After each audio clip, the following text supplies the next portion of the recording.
I've got a closet full of clothes and nothing to wear dilemma is something that we live with every single day. How do you get downloads quickly to be able to build a really good case to raise a pre-seed round? Go on TV. Going on Dragon's Den just gave me such a confidence boost, because if you can get grilled on live TV for 2.5 hours in 7-inch heels, babes, let me say, you can practically do anything. Did you meet Victoria Beckham? You know, we found our marketing channels really quickly. TikTok was a big thing for us. I spoke to women every single day, would do like 50 focus groups a week. I would go and hang out where our audience was to learn more about them, to try and keep our CAC super low. We were super conscious of all of these things from the get-go. I think it was really difficult for us to navigate a fundraise despite having such incredible traction. If I don't do this now, that will never come true. Not firing quick enough. Sometimes you just need to go through really difficult things to become a better entrepreneur.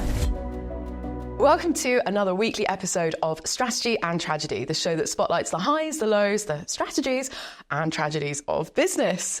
Just before we get stuck into today's episode, I want to say a big thank you to you, first and foremost, for tuning in and supporting the show. It really does mean a lot to me, and it is genuinely such a privilege for me to sit down and interview some incredible guests. And with your support, I can hopefully keep delivering education and inspiration to you along your own founder journey. So, speaking of incredible guests, I am so excited to welcome Bianca Rangecroft, the Forbes 30 Under 30 founder and CEO of Wearing. Wearing is the AI-enabled digital wardrobe and personal styling app with the mission of upending the buy-use-dispose model by helping Gen Z fashionistas get the most out of their wardrobe. Bianca has raised over 2.5 million in venture capital and now has 14 full-time employees, 150 brand partners, and most importantly, over 4 million users. Damn, girl! Oh my God, how did you do it? What an intro, first of all. It's your intro. Can you pitch for me? I'm official hype woman. Absolutely. Need more of those in my life. Part-time podcaster, full-time hype woman. Genuinely, no, seriously. How bloody impressive is that? That's amazing. You should be so proud of yourself. That's amazing. So I'm really excited to get stuck into your story and how you did it. But let's start with one tweet that did it for you. Absolutely. I know which one you were referring to. I remember seeing this back in the day. I think I was still in banking at the time, slaving away at Goldman Sachs. And I opened this tweet and it said, "We have put people on the moon and yet have never been able to bring the Clueless Wardrobe app to life." And I was like, oh my God, it's going to take a woman to build it, and someone's going to do it now. And maybe thirdly, I think I'm crazy enough to be able to be that person. I love that. We all need a little bit of crazy, don't we? 100%. 100%. I love that. And anyone who knows me personally as well knows that Clueless is genuinely my favourite film. And I'm not even saying that ironically. It's the best. I can imagine. I think it's got 3 generations in a chokehold. Yeah. Quite literally. Yeah. I love that. So you had a career in banking before you thought you were crazy enough to go and set up your own business. Yep. And of course, we can all assume at least sort of the salaries in banking, and you're very kind of savvy lady, of course. So you had some savings. I heard that you have a supportive partner. Yep. And you had some things to sort of, to put up a bit of a safety net before just kind of, jumping straight in at the deep end.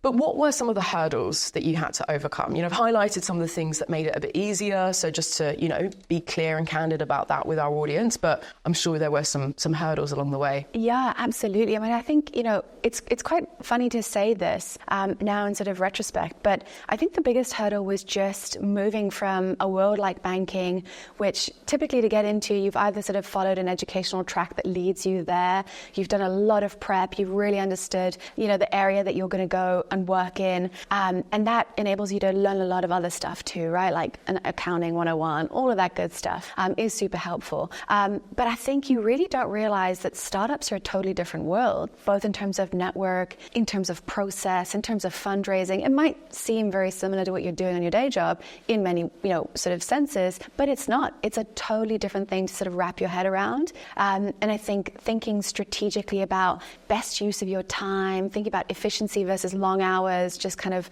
plodding away, doing stuff, which is what employers love in that sector. And I think all of that just requires you to become a very different person. And I think very tactically about best use of your time, best use of your skills. What are you really trying to prove, right? You take ego out of the equation, and you have to be really nimble in kind of getting people to fight your corner for you and kind of 10x what you as a solo founder, in my case, are able to do. And obviously that means getting a lot of people on side, networking, which, as we know, a lot of transferable skills came from banking. But I think that was the first big realization.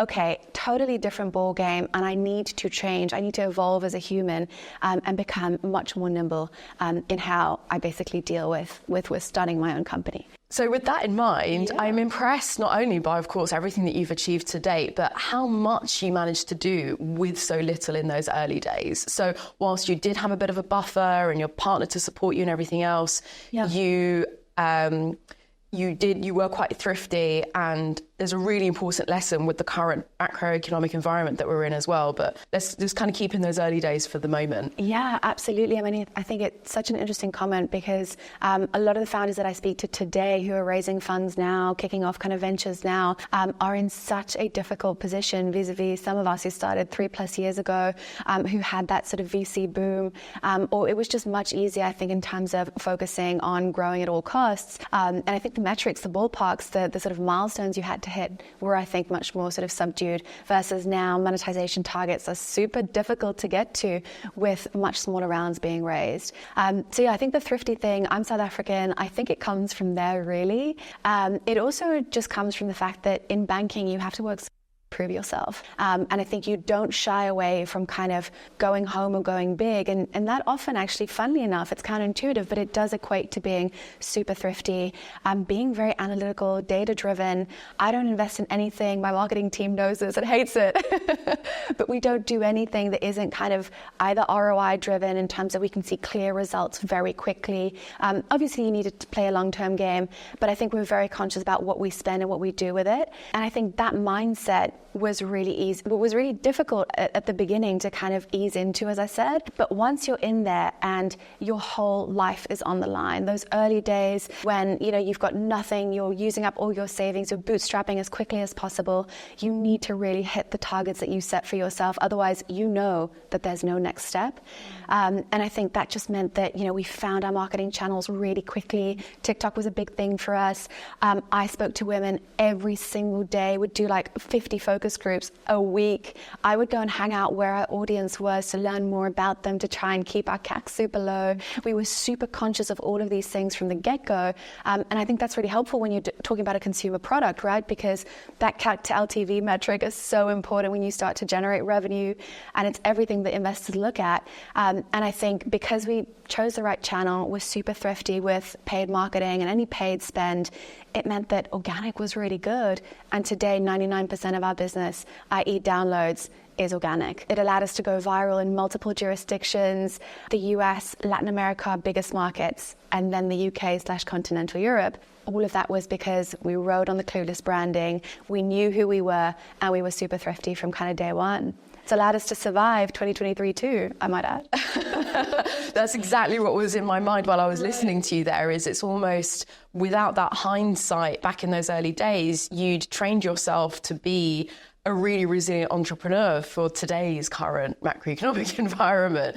What I'm wondering is, I know that money, the main thing that it helps you to do is speed things up. So did you ever find that was something that was there ever a frustration? If you're like, oh, if only I had, or if only I was a bit more risky and I put a bit more of my savings into this or that, or staying close to the customer, or something? Yeah, it's such an interesting question. I think we were lucky enough that we were still in time to sort of get those early evangelistic angel investors, strategic angels on board. We raised a friends and family round quite quickly after I'd bootstrapped and sort of put in all my savings to sort of get our beta version of the app out. Went on Dragon's Den, got a lot of traction from that. We didn't do it for the investment, we did it for the publicity. Again, how do you get downloads quickly to be able to build a really good case to raise a pre-seed round? go on TV. I know. I get absolutely grilled for 2.5 hours. I look back on it and I'm like, oh my God.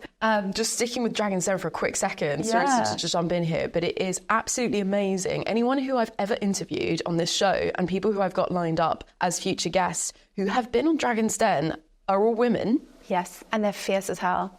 What's going on there? Like literally all women. Charlotte Morley of The Little Loop, Hainan Zhang and Sidi Mittal of Why Hungry. Absolutely. You, and then a few, Emmy Faust. These numbers are getting up. I'm like, okay, this is no longer a coincidence. What is this about? I think you're touching on something that's really interesting. Female founders, as we know, get next to nothing in terms of VC and angel funds, right? It's a struggle. And I think there's a new generation of consumer founders that are all women because they are solving problems that unprecedented, huge problems that no male founders have looked at. And there's this resurgence of sort of faith in women to be able to pull this off, especially really exciting D2C brands, really, really innovative stuff. And they're looking for thrifty ways to get in front of their audience. They're looking for thrifty ways to get in front of angel investors and raise their profile. And this is why we're seeing so many unbelievable powerhouses on these programs, on Shark Tank, doing literally everything they can to hustle. Yeah, because there's definitely that's the way something that in you it push there. down the doors. Yeah. And I think it's interesting because that was a challenge. We did it really early on. I had literally just finished bootstrapping, and as I was saying before, was really gearing up to kind of raise money quickly because I knew that I had nothing left. I could potentially find stuff. I could ask my partner. You could get into debt for it. But I think I was super confident in the fact that we could scale this really fast, and we were solving a huge problem, right? That I've got a closet full of clothes and nothing to wear dilemma is something that we live with every single day. And it's funny because it's not just women. We have about 30% of men on the platform right now, and they are addicted. They're like, I literally swipe through that computer thing that's like my tops, bottoms, and shoes. I'm like, I can't live without it. And so I thought, this is really the time to kind of raise some funds. But going on Dragon's Den just gave me such a confidence boost because if you can get grilled on live TV for 2.5 hours in 7-inch heels, babes, let me say, you could practically do anything. Exactly. And that rings true with the rest of the stories that I've heard on here as well, the other accounts, where it's like it makes pitching to VCs on a Zoom call look like a walk in the park. Absolutely. Like going on TV, these famous like celebs. Yeah, you hit the nail on the head there completely, because with the other accounts, it makes pitching to VCs on a Zoom call look like a walk in the park. Absolutely. You're on national TV, these famous You've celebrities. memorized everything by heart, 5-year business plan numbers, you have to. If you can do that, you can do anything. So kudos to you also again for doing that. So impressive. And the other benefit here, just before we move on from Dragon's Den, is of course being a technology product, being a mobile app for downloads. Yeah. Correct me if I'm wrong, like you're not restricted, or at least you're not as restricted as you would be having a physical consumer product, of right? Course. Yeah. So this is the other thing. So whilst the TV appearance gives you that huge boost, the problem that other startups have faced is having the infrastructure. The cash.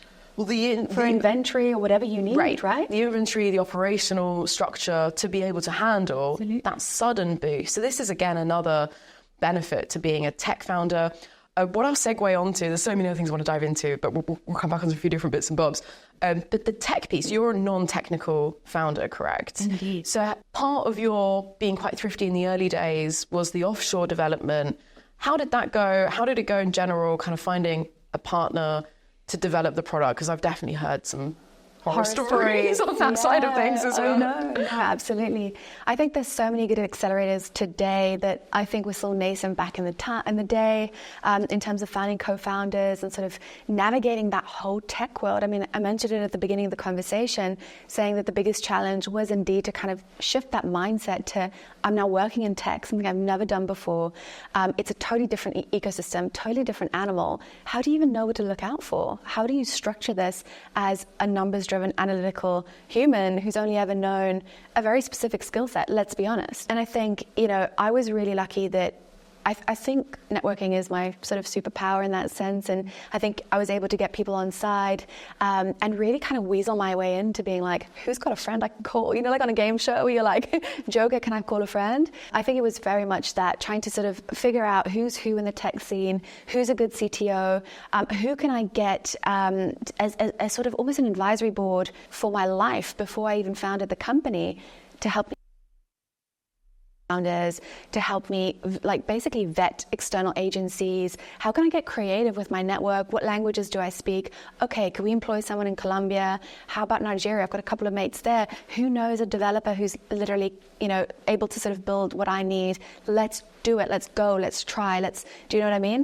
And I think getting creative really helps. I mean, to this day, we're raising funds at the moment, and investors look at, sort of the financial projections in our model, and they go, how are you hiring talent at this level and not 150K a pop sort of US salaries? And I'm like, well, we got really creative and we found unbelievable value that we've unlocked in different jurisdictions, again, just by being super creative with that and networking the hell out of the sort of... Amazing. Was there ever any like imposter syndrome with the network? Like when you saying, first walking into a room, like how did you kind of exercise that networking muscle, or is that something that came naturally to you anyway?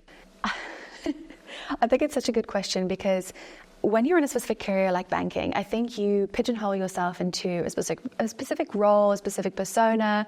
You know who you are in front of your clients. You can sell the shit out of that. But I think when you're an entrepreneur, again, you're wearing so many hats, right? And that's why that sort of mindset and really finding your authentic self, solving for your superpowers and trying to get people to help you do things that are not your suit, right? I'm not a content creator. I'm not a marketing person. I need a top of the tops for that. I'm not a techie, as you said. I need to make sure that my team was absolutely solid from the get-go.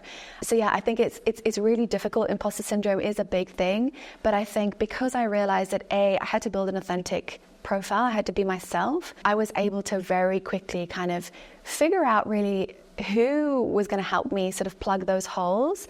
And I just became very confident in what I could do. And I know that what I do really well. And I think if you're able to delegate early on and sort of separate and basically let go of control because you've put your faith and trust in really good people, even if they're younger, even if they don't have the pedigree that investors want, ex-HBS, ex-Microsoft, whatever, people who believe in your mission from day one, who are still with me from today, from basically early days till today, that just eliminates for me the whole kind of...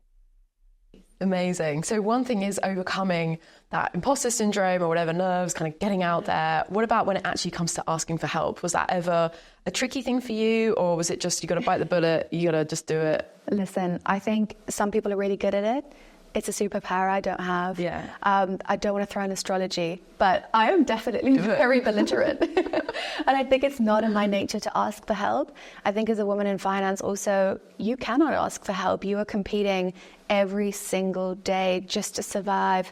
And I think it's just not something that I knew how to do. Mm-hmm. I was really lucky that actually those early investors that we got on board, those strategic angels, we cherry picked them obviously for diversity in the cap table, but also people who could really add value and help me unlock things that I couldn't do myself, that weren't my strong suit. Help me find those early people, and your tribe is really helpful.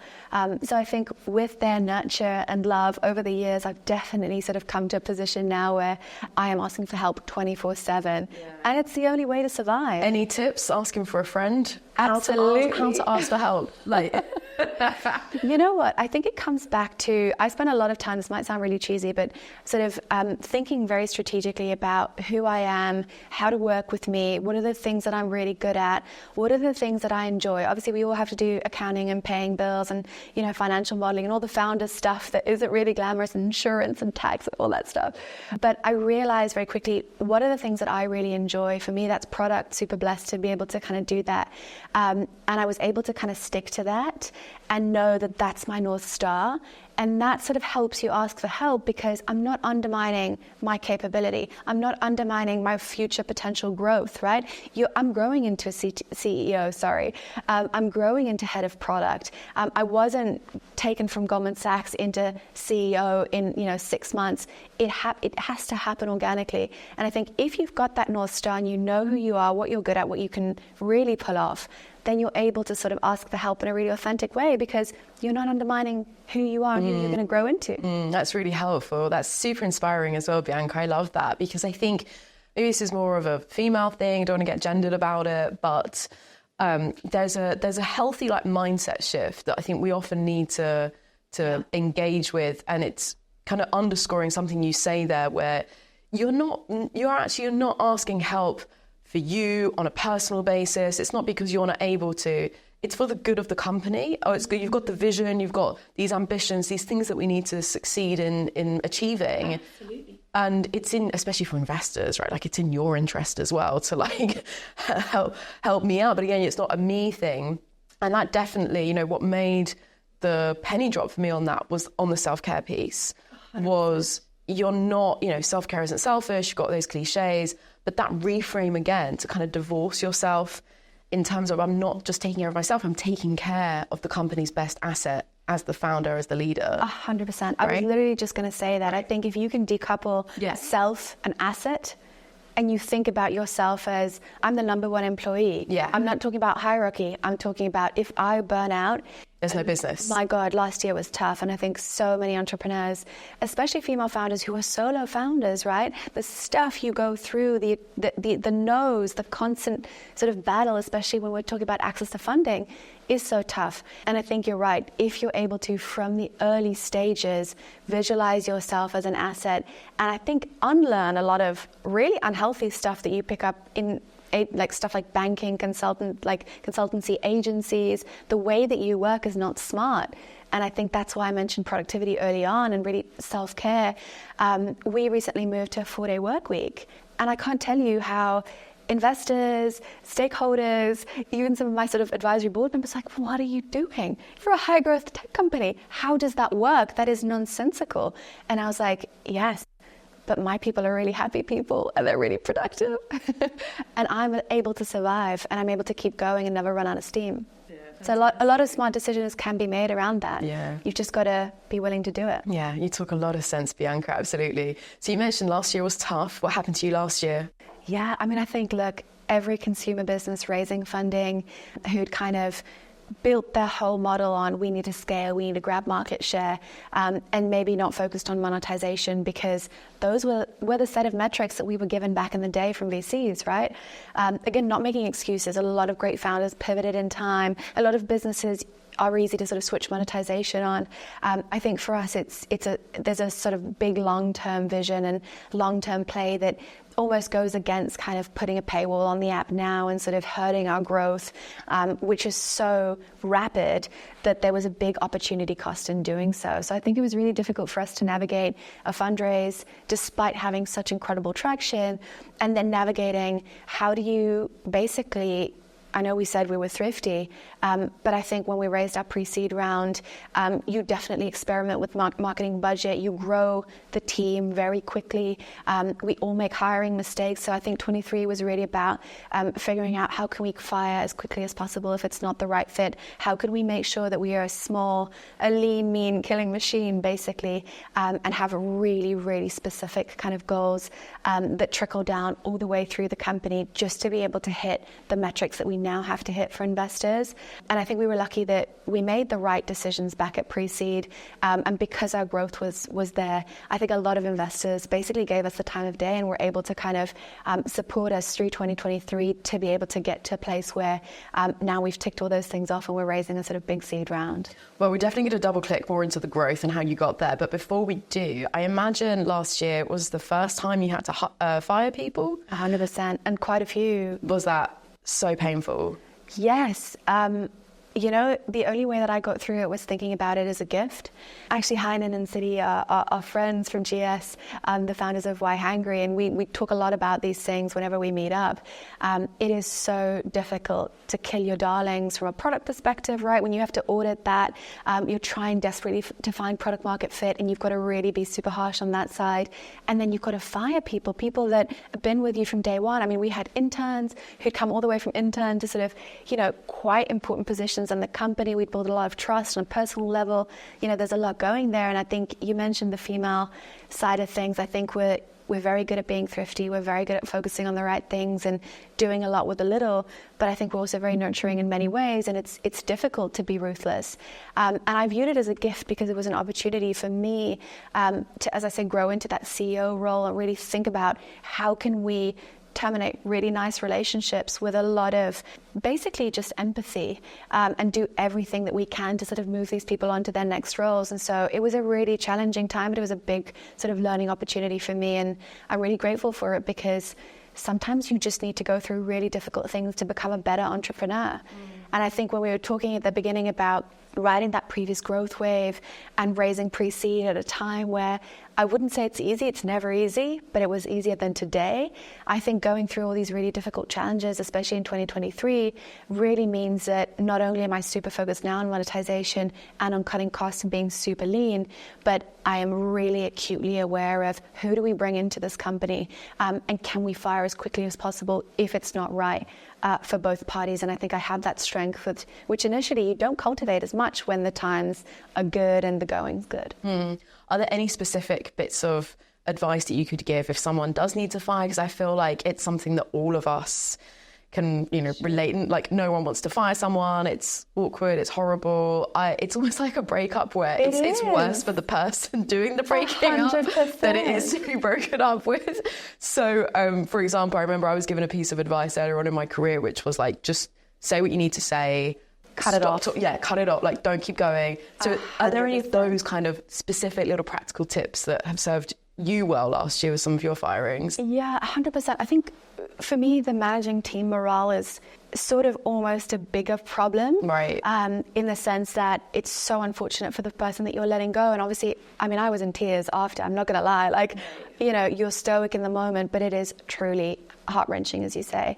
I think we did a lot of good things in terms of focusing on morale, where we had a lot of conversations. We were very open and honest. And we, I was even at a point where I sort of said, I'm going to guarantee personally the success of this company, whether I have to take out a loan or do something, or we can't get the next round of investment or whatever, and had those really frank conversations with the rest of the team to make sure that the people who we knew were going to stay with a core kind of lean team that I mentioned before were feeling relaxed.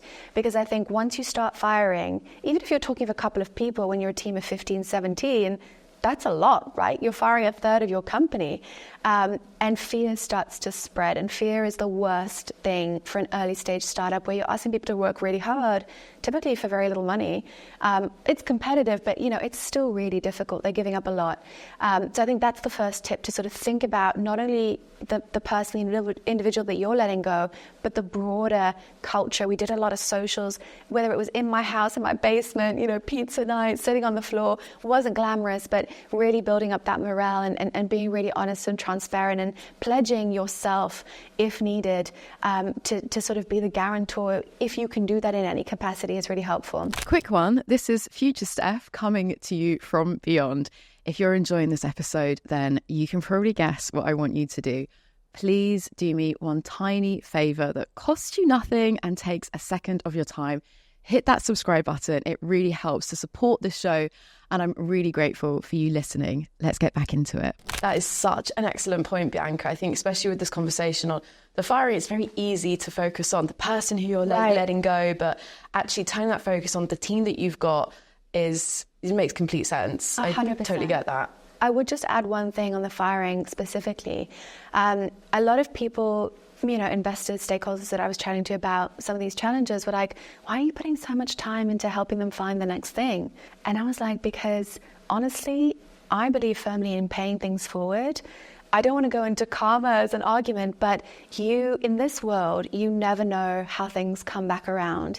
And I think part of being a really good entrepreneur is being able to also support people as they leave your business, because without that, who's going to support you when it's your time to ask for help? And that's a two-sided sort of coin, really, of I now know how to ask for help, but I also have to figure out how I can give it. Yeah, such an important message, Bianca. I love that you share that. I love that. And is there another saying around, what was it, train people that they're good enough to leave but want to stay? Something like that. I know what you're referring to. Anyway, all right, fantastic. So let's move into some of the more positive areas. So your growth has been phenomenal. So 5 million plus users at this stage? Nearly 4 million. Okay. Oh, 4,990. It changes every day, to be honest. It's so tough to kind of pinpoint. Okay, well, we'll say, I think 5 million is a very nice round number anyway. We'll call it. By the time this episode goes out, it will be double that anyway. Count on that. I'll call you up and I'll be like, we did it.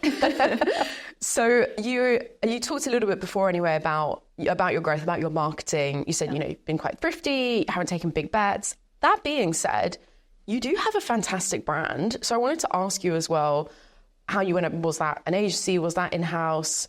Or answer that one first then before I go on to the next, because I've got a bunch of questions I want to get into. I love it. Just rattle them off. So I think in terms of the marketing, we and the tech, to be honest, we were always very focused on bringing everything in-house. Yeah.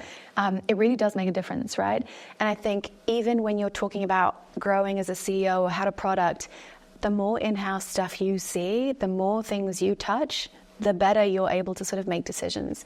I've heard that said on a lot of your podcast interviews, and I think it really rings true for us. So we did the initial branding, actually myself and a friend from school who literally consulted with me for like a month just to set this thing up, because I was like, I'm hopeless. I don't even know. I do PowerPoint. Like, that is my skill set. I don't know what Adobe Illustrator is. Like, forget about like creating a logo or monogram or whatever. And we kept that brand for a really long time, and we've just rebranded. Yeah, I saw. And it was a really emotional thing to kind of let that brand go. And we had a lot of, it was so funny. We had the first backlash. Hundreds of users were like, what the hell is this? We don't like it at all. And then a couple of weeks later, they were like, okay, no, this happens all the time. By the way, just like, I wish I could have been the voice in your ear at the time, because I'm sure you've learned the lesson by now, but this happens all the time. People just don't like change. That's all it is. Any rebrand that gets announced, and if I share like my thoughts and get audiences' reactions, they always prefer what it used to be until they get used to it. Absolutely. So and now it's resounding success. But classic. That was really Wosha, and we were so fortunate. I'd been wanting to hire a brand director who could also do UX UI, someone who really had an eye for the whole brand, the whole company, not just product versus social media / brand. And that's been absolutely transformative for us. She's ex-Pentland. She's done super big rebrands for like companies like Heist, really good kind of consumer lens. And she basically really understood who our audience is and built a brand that is so fun, so playful. And the messaging is so on point in terms of the mission that we have and how we talk about making the most of what you own. And we're not prescribing specific style to you. We just want you to play and experiment and really have fun. And that's been incredible also for global recognition, because it's a brand that speaks to a US, LATAM, continental Europe customer. And that's done wonders really for the way that we present. This was actually going to be something I wanted to ask you about, was on the kind of the world stage with the business, because again, you know, another benefit of being a tech founder, having a digital product, you don't have as many issues in terms of, you know, shipping and you know, logistics and everything. Obviously, you're from South Africa. I know that the app has got a user base in loads of different countries. You also did a hackathon in Shenzhen as well. That's how I started. I still have so many more questions I want to ask you, but we're running out of time. So we'll come back onto that. So that's amazing. So you brought in-house. I'm also so impressed that you did the first brand like yourself with a friend. Like, you did amazingly well. 80% her, awesome. Let's say. I just picked the name. I love the brand already. It looks super professional, and the rebrand is obviously fantastic. So you have your brand anyway. Your marketing is super authentic, down to earth.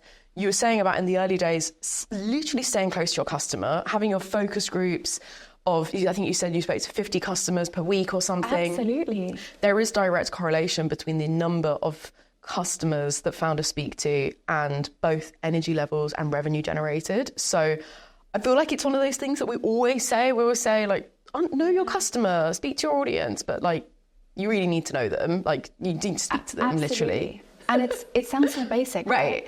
And you're thinking... But it's so overlooked. 100%. And I've got 100 things on my mind. You're fundraising, you're selling the vision. At the end of the day, genuinely, the one thing that will mean success versus failure is that. Because we ignore those fundamental metrics. When you get to raising a seed round, which is still so early stage, if you think about it in the grand scheme of things, you are not speaking to consumers every day, likely. You are in front of PR. You're doing a lot of kind of stuff for show, which is also very important, right? But you really forget those fundamentals. And you touched on something that's really interesting, or was for us almost a double-edged sword. You got a good brand. You've gone viral because you're good at doing your marketing. You know who your customer is. And now all of a sudden, half my audience speaks Spanish, Portuguese in Latin America, continental Europe. We've got French, Spanish again, Portuguese again, German. We don't have the funds to localize. We don't have the funds to translate. We don't have the time. We're a tiny team. And so you're looking at retention go down. Investors are going, okay, well, and it's such a challenge. And I think that's why brand is really important, because whether it resonates or not, typically comes down to the founder and sort of the conversations that they have on a daily basis with their team, obviously. And if you get that right, even if it's not localized, it still resonates. We've now localized, and obviously everything's kind of shot back up. But that's so interesting because it was a real effort, I think, for me to say, and it was really the team who was pushing me, I must admit that, to focus on the consumer, do the translations, invest time in thinking about that, and how do we really localize and make this relevant to another audience, another market. They're the same consumer, but they're still different. And that was hugely successful for us, which I probably wouldn't have done because I was thinking about partnerships and B2B. Right. Interesting. It's funny as you say, even at seed stage, where you're almost talking to everyone but your customer. All the time. All still incredibly important people and partners, of course, but whether it's investors, PR, as you say, your team, interviewing, and you get further and further away from the customers, which is where, I'm more of a, marketing is my kind of trade, my day job, more so in a previous life. And I'd always say as well, the chunk of the word itself, market, has also become like so overlooked. Especially like marketing for me these days is almost like directly interchangeable with like social media. Mm-hmm. It's like actually as the team expands, as you grow, as the founder needs to be more focused on the vision, the investors and everything else, I think that is where more of the marketing department needs to come in and prop you up on that side. So, okay, I love that. Okay, I'm rattling through. I had like a million other questions I wanted to ask you. I feel like we need a part two because there's so much more I wanted to ask. Were you going to say something there? I was going to say that I love what you just said about marketing. And we think about it as market share. Just through what we're doing with the different sort of marketing channels and how we're able to grow that really quickly. Obviously, again, that's the lens of a couple of years ago, but we're in a much better position today because we thought about that versus a lot of entrepreneurs say build things that don't scale. Actually, sometimes with software, you can build things that scale.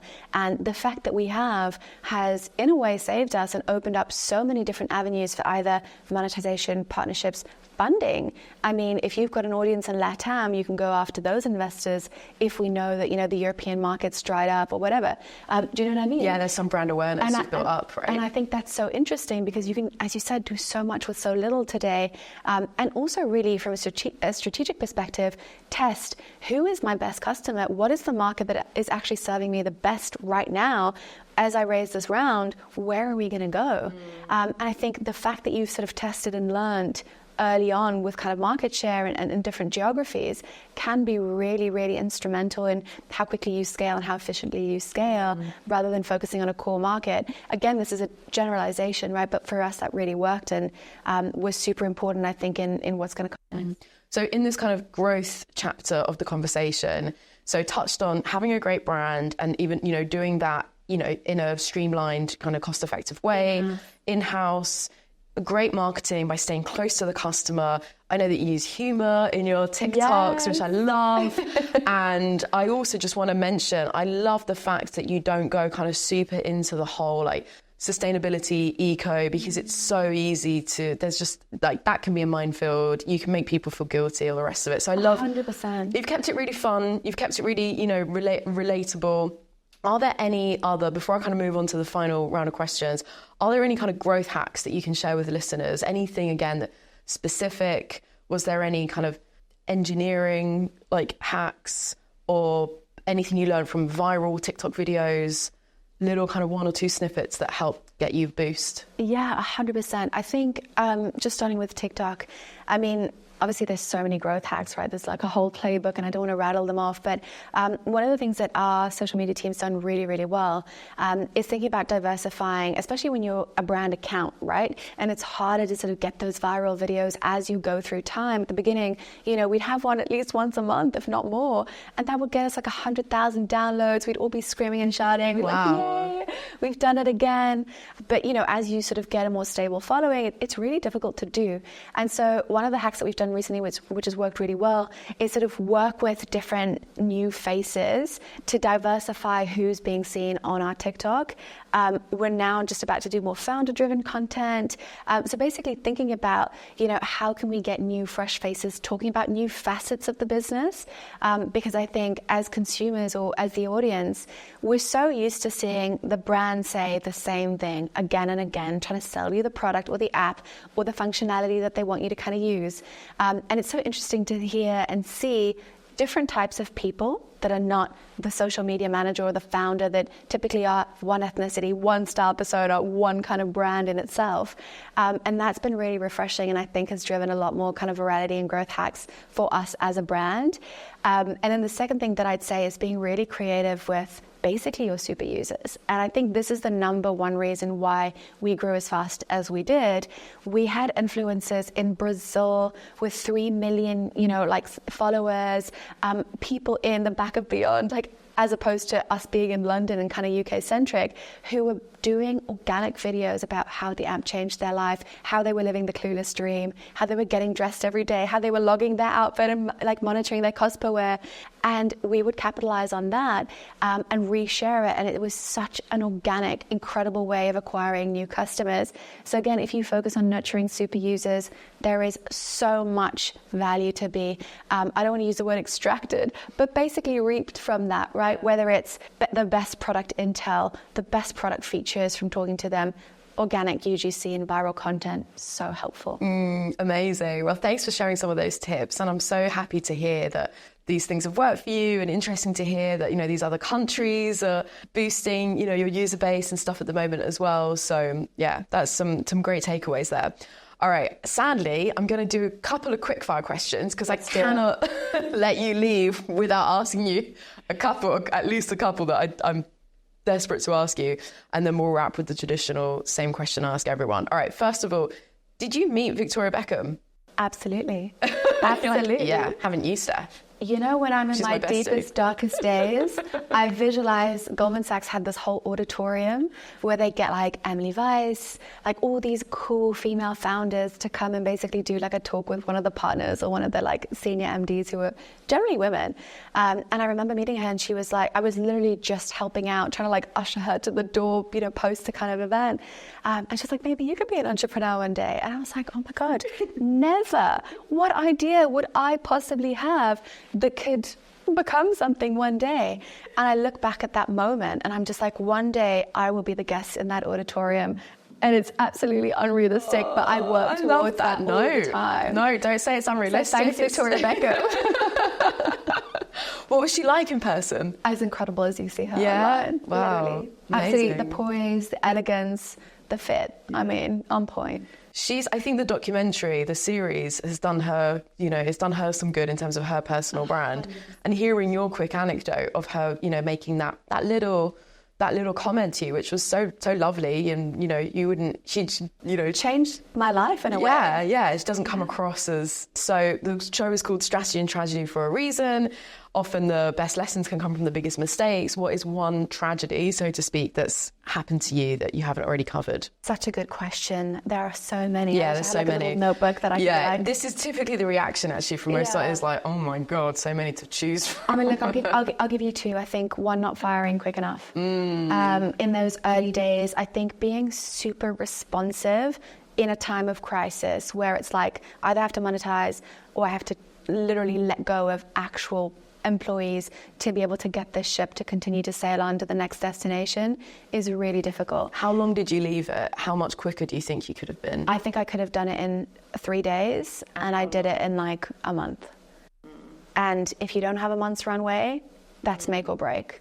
So I think being really, really ruthless is something that I had to learn, and I learned it through that mistake. But did you have to get comfortable with the idea, even just for you mentally, inwardly, get comfortable with having to, break that news for that month? 100%. I think there's so many things riding in the head of an entrepreneur, and I think the first thing is you don't want to admit failure. You don't want, because you're an optimist, you have to be slightly, as we said, wacky to believe that you can do this, right? And your team can do this and pull off this huge vision that you're selling investors. Because we're talking absolutely about things that are insane if you think about them depending on stage, right?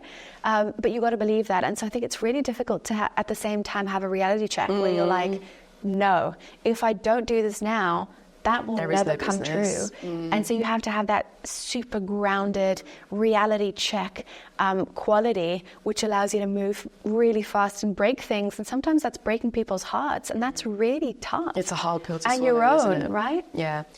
Bianca, thank you so much for your time. It has absolutely flown. I definitely would love to do a part 2, but if the listeners want it as well, then I will do it. Thank you so much for joining us. Exactly. Thank you for sharing. That's been a super quick whistle stop tour on, like, I know that there's so much more that we haven't dove into today, but you know, lots of lessons learned, lots of quick tips and tricks, and been really inspirational just hearing more about your story. So thank you so much, Bianca. Thanks so much for having me. It's been an absolute privilege.